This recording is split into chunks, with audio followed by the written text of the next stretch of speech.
Assalamualaikum students, welcome again back to my channel Nursing Ventures. I hope that you all are fine. अगर कोई नया होगा channel पे, channel को subscribe कर लेना and press the bell icon so that you can get the notification on time. और हमारा टेलीग्राम ग्रुप या व्हाट्सअप ग्रुप दोनों में से एक ज्वाइन कर लेना, उनकी लिंक आपको डिस्क्रिप्शन में मिल जाएगी। वहाँ पे आप अपने सारे डाउट्स बता सकते हैं। इसका अगर आपको पीडीएफ चाहिए होगा या आपको टेलीग्राम ग्रुप पे मिल जाएगा, वो ज्वाइन कर लेना, ठीक है। और कोई भी पेपर आपको प्रीवियस ईयर चाहे first sem, second same, third same, fourth same का चाहिए होगा, ठीक है, तो वहाँ पे आपको मिल जाएंगे। बस मैसेज कर लेना, सर हमें ये पेपर चाहिए, तो वहाँ पे मैं आपको भेज दूँगा, ठीक है। तो बीएससी नर्सिंग का थर्ड सेम का ये पेपर है, एमएसएन फर्स्ट का, ठीक है, या एडल्ट हेल्थ नर्सिंग फर्स्ट का। इसी को हम कहते हैं MSN first, medical surgical nursing first का पेपर है ये, ठीक है। तो इसको हम थोड़ा सा डिस्कस करेंगे, ठीक है। ये थर्ड सेम का है, तो इसको हम थोड़ा सा डिस्कस करेंगे कि कैसा पेपर था, ईजी था या थोड़ा सा टफ था, ठीक है। थोड़ा सारा कुछ हम डिटेल में आपको बताएंगे, ठीक है। और यहाँ पे पहले हम देखेंगे आपका जो टाइम होता है इसमें, आपको पता ही होगा 3 आवर्स होते हैं इसमें, ठीक है। और मैक्सिमम मार्क्स इसमें होते हैं 75 और मिनिमम कितने लाने होते हैं 38, ठीक है। अब यहाँ पे देखो, पहले आपको 12 एमसीक्यूज़ मिलेंगे इसमें, ठीक है, 12 एमसीक्यूज़। क्योंकि ये इसमें अगर हम इसकी बात करेंगे इन्फेक्शन कंट्रोल एंड माइक्रोबायोलॉजी के, उसमें अलग अलग एमसीक्यूज़ आती हैं। इन्फेक्शन कंट्रोल के 6, उसके 7 या 6, ठीक है, उसमें 13 आते हैं। बट इसमें 12 एमसीक्यू आपको आएंगे, ठीक है। और 12 एमसीक्यू जो है इनको एक मार्क्स हर एक को है, ठीक है। ईच क्वेश्चन का शूट्स 1 मार्क्स, तो हो गए 12 मार्क्स, ठीक है। अब हम ये देखेंगे, देखो, the second stage of wound healing is its answer is the inflammation, ठीक है। देखो, अगर मैं किसी का ऑब्जेक्टिव को गलत बताऊंगा कमेंट सेक्शन में बता देना, ठीक है।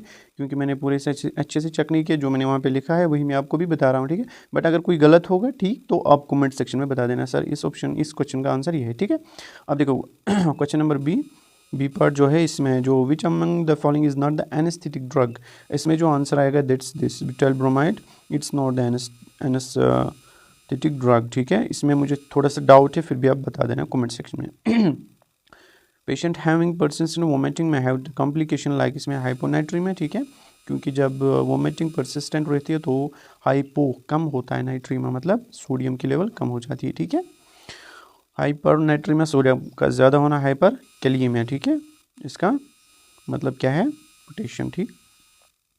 अब यहाँ पे देखो, स्टेज ऑफ शॉक और ऑल एक्सेप्ट, किसके बगैर स्टेजेस के शॉक, मतलब जो नीचे दिए गए 4 है, ये सारे स्टेजेस की शॉक है, बट एक नहीं उसमें, दैट्स डिकम्पनसेटेड, ठीक है।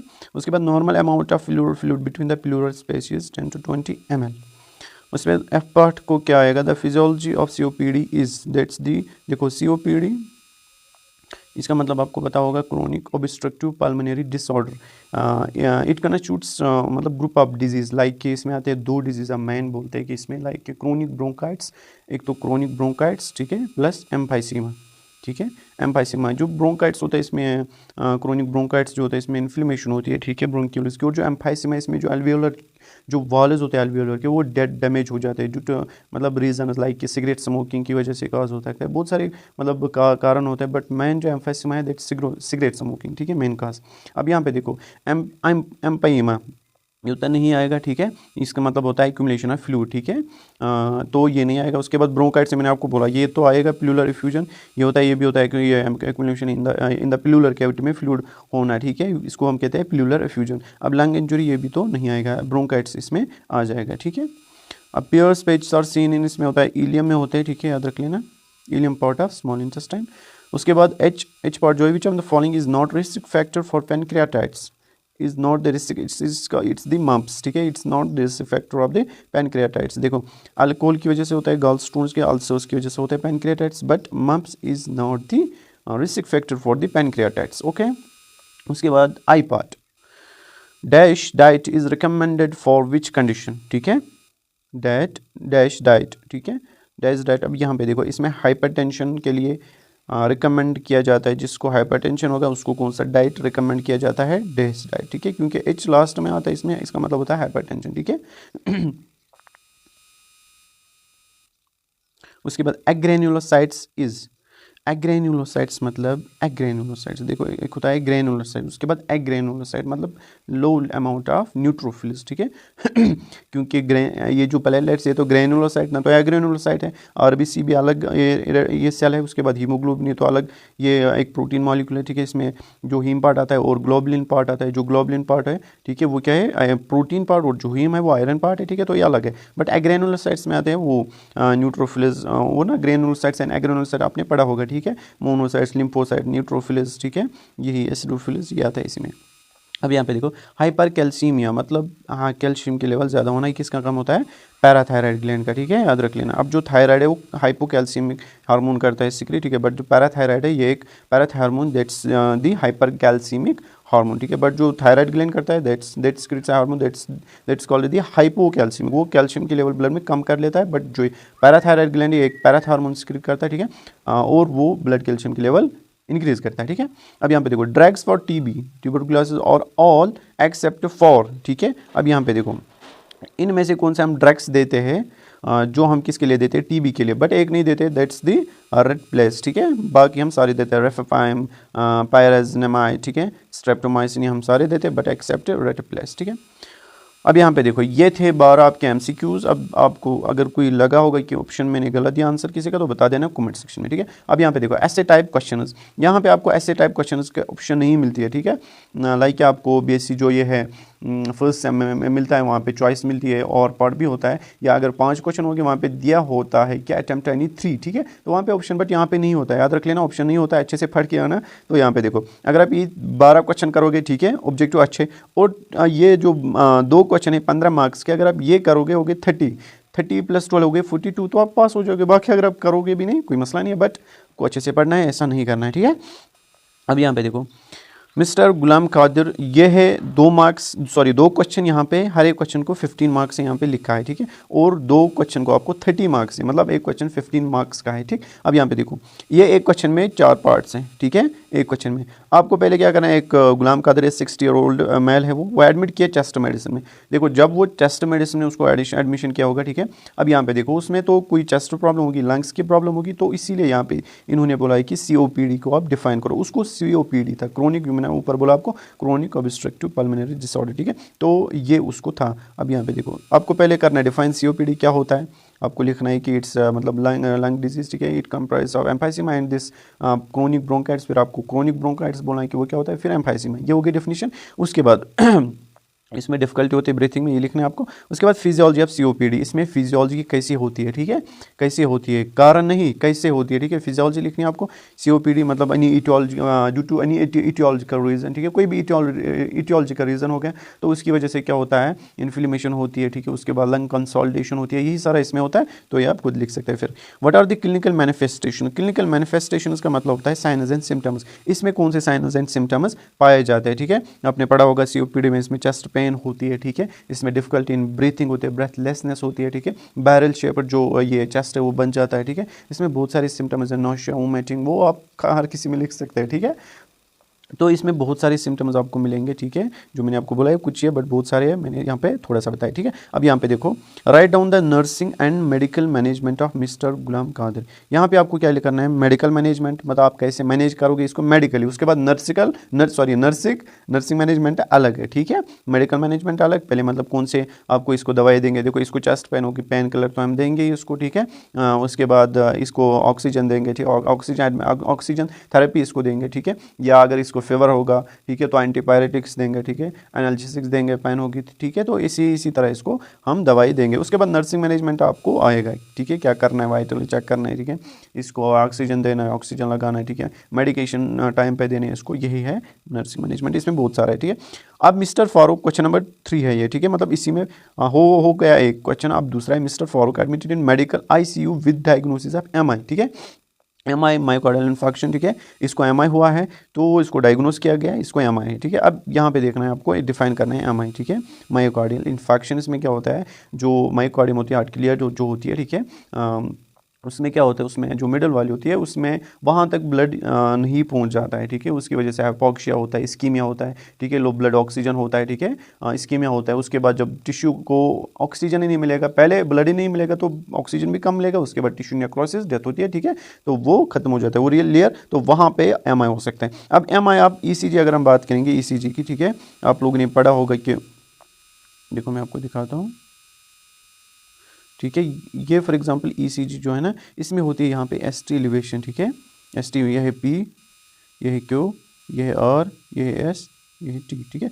जो एसटी सेगमेंट की एलिवेशन होती है ना, ये किस में होता है, एमआई में होता है। यहाँ पे ये ऐसे होता है, एलिवेशन थोड़ा सा होता है, ठीक है, एसटी सेगमेंट में, तो ये किस में होता है, ये इसी में होता है, एमआई में। अगर आप एमआई पेशेंट का देखोगे ना ईसीजी, तो वहाँ पे आपको खुद दिखेगा कि एसटी सेगमेंट की एलिवेशन है, ठीक है। अब यहाँ पे छोड़ा ईसीजी हमें नहीं पढ़ना है। अब यहाँ पे देखो डिफाइन एमआई आपने क्या discuss the pathophysiology of MI, ठीक है। उसके बाद आपको पैथोफिजियोलॉजी एमआई की करनी है, ठीक है। For example due to any aetiological reason, MI का क्या रीजन हो सकता है, ठीक है, पल्मोनरी एम्बोलिज्म हो सकता है, पल्मोनरी स्पॉज्म हो सकता है, ठीक है, कोई भी थ्रोम्बोसिस हो सकता है, ठीक है। वहाँ पे जो एम्बोलिज्म होगा, ठीक है, उसकी वजह से क्या होता है कि जो ब्लड सप्लाई है, ठीक है, वो कम हो जाती है ना, जब कम हो जाती है, जब ब्लड कम पहुँचेगा, ठीक है, मायोकार्डियम तक, हार्ट तक कम पहुँचेगा, तो ऑक्सीजन, ठीक है, वो भी कम पहुँचेगा, क्योंकि ब्लड ही कैरी करता है ऑक्सीजन को, ठीक है। तो वहाँ पे जब ऑक्सीजन कम पड़ता है, ठीक है, तो वहाँ पे इस्कीमिया हो सकता है, ठीक है, low level of this tissue necrosis हो सकती है वहाँ पे, ठीक है। इस्कीमिया मतलब लो लेवल ऑफ ऑक्सीजन, ठीक है, मतलब reach to the blood tissue, ठीक है, सॉरी दिस टिश्यू, तो वहाँ पे ये हो सकता है। ये इसकी फिजियोलॉजी इजी है, ठीक है। उसके बाद discuss the emergency management of MI, ठीक है। देखो इमरजेंसी मैनेजमेंट आपको इजी यहाँ पे है, ठीक है, ये वाइवा में भी पूछते हैं। देखो एमआई में पहले आपको ऑक्सीजन लगाना है, ठीक है, ऑक्सीजन लगाना है, ठीक है, उसके बाद एस्प्रिन, ठीक, ठीक है। यहाँ पे देखो पहले आपको क्या करना है, एमआई देखो कोई पेशेंट आपके पास आ गया एमआई पेशेंट वाला, अब क्या करोगे, पहले देखो पहले उसको आप ऑक्सीजन लगाओगे, ठीक है। जब आपने ऑक्सीजन लगाया ताकि मतलब उसकी जो ऑक्सीजन नीड्स है वो फुलफिल हो जाए, उसके बाद क्या करना है, पहले ऑक्सीजन लगाया आपने, उसके बाद सेकंड आपको मॉर्फिन देना है, ठीक है। मॉर्फिन क्या करता है, वो तो पेन किलर है, आपको वो चेस्ट पेन होगी बहुत ज़्यादा उसको, तो वो पेन रिलीव करेगा, ठीक है। मॉर्फिन पेन किलर है, वो चेस्ट पेन रिलीव करेगा। उसके बाद क्या दोगे आप, एस्पिरिन, ठीक है। एस्पिरिन क्या करेगा, एस्पिरिन जो है ये जो थ्रोम्बो या एंटी थ्रोम्बोलिटिक है, मतलब जो थ्रोम्बस बना होगा, ठीक है, वहाँ पे जो ब्लड वेसल में, तो वहाँ पे क्या होगा कि वो उसको मतलब ब्रेक कर लेगा, ठीक है, एंटी थ्रोम्बोलिटिक है, ठीक है, एस्पिरिन, तो ये क्या करता है उसको ब्रेक कर देगा। उसके बाद आपको देना है नाइट्रोग्लिसरीन, ठीक है, नाइट्रोग्लिसरीन, ये इमरजेंसी ड्रग है फॉर एमआई। नाइट्रोग्लिसरीन क्या है, ये एक वेजोडाइलेटर है, क्या है, वेजोडाइलेटर, ये आपको पता होगा, ठीक है। अगर किसी को नहीं पता तो सुन लो, नाइट्रोग्लिसरीन क्या है, एक वेजोडाइलेटर है, वेसल उसको डायलेट कर देता है। मैंने आपको पहले ही बोला क्योंकि ब्लड प्रेशर ज़्यादा होता है, क्यों होता है, क्योंकि थ्रोम्बोसिस बना होता है, वहाँ पे जो ब्लड वेसल का ल्यूमन होता है वो कम हो जाता है, due to which blood pressure increase. Now this nitroglycerin it's a vasodilator and जब ये वेसल उसको डायलेट कर लेगा, ठीक है, उसके बाद क्या होगा, ब्लड फ्लो अच्छे से हो जाएगा, ठीक है, ब्लड फ्लो अच्छे से हो जाएगा टुवर्ड्स द हार्ट या टुवर्ड्स द मायोकार्डियम, ठीक है, टुवर्ड्स द हार्ट, तो उसकी वजह से फिर मतलब अच्छे से पहुंच जाएगा हार्ट तक ऑक्सीजन और ब्लड भी, तो उसकी वजह से वो बच सकता है, ठीक है। तो ये है इमरजेंसी ड्रग। या उसके बाद आप सिडेटिव भी दे सकते हैं बाद में, ठीक है। सिडेटिव क्या कर रहा है, कोई पेशेंट को रिलीफ देगा, या एंटीकोगुलेंट भी आप दे सकते हैं, ठीक है, लाइक हेपेरिन आप दे सकते हैं, ठीक है, वो आप दे सकते हैं ताकि जो कोगुलेशन ब्लड की वो ना हो जाए, ठीक है, कोगुलेशन से वो बच जाए, ठीक। तो ये हम देते हैं, क्या मैंने बोला इंपॉर्टेंट है एमआई में, क्या आप दे सकते हैं इमरजेंसी ड्रग्स, क्या क्या मैंने बोला, ऑक्सीजन, मॉर्फिन क्या करेगा, पेन रिलीव करेगा, एस्प्रिन क्या है एंटी थ्रोम्बोलिटिक है, ठीक है। उसके बाद नाइट्रोग्लिसरीन वेसोडाइलेटर है, वेसल्स को डायलेट करवाएगा, ठीक है। उसके बाद ब्लड फ्लो इजी हो जाएगा, ठीक है। उसके बाद सिडेटिव आप दे सकते हैं, लास्ट में एंटीकोगुलेंट भी दे सकते हैं ताकि जो ये ब्लड फ्लो है सॉरी ये कोगुलेशन है वो ना हो जाए, ठीक। तो ये है इमरजेंसी ड्रग है एमआई, ये आपने लिखा भी होगा अगर किसी ने एग्जाम दिया होगा। अब यहाँ पे देखो डिस्कस द इमरजेंसी, ये आपने पढ़ा।